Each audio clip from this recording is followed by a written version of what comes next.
हमारा बड़मा ये सब कर रहे हैं। ये देखो बड़मा, बड़मा कुछ कहेगा है? देखिए, और ये रहे और सब पेंटिंग। ये देखो, ये खत्म कर रहे, हाथ रखो। ये देखो दीदी इतना बढ़िया कर रहे। कैसे हो आप सभी? उम्मीद करता हूँ आप लोग अच्छे हो गए, मैं भी अच्छा हूँ। और आज हमारे बड़मा ने काटे ये सब, कितना बढ़िया बढ़िया फूल सब रोटी पका के काटे हैं। यदि आपका वीडियो ये से करते हैं तो प्लीज हमारे वीडियो को लाइक और सब्सक्राइब कर देना, लाइक का बटन घंटी दबा देना। और ये रहे सब बड़े ने सब तरीके से बढ़िया तरीके से रंग किया है।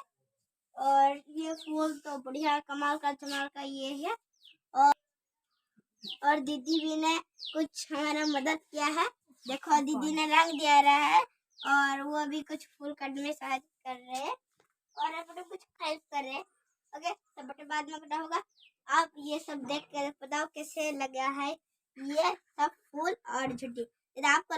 यदि आपको ये वीडियो पसंद आया होगा तो लाइक प्लीज और सब्सक्राइब कर देना और हमारा बेल वाला घंटी को दबा देना। मैं रहता हूँ, नमस्कार।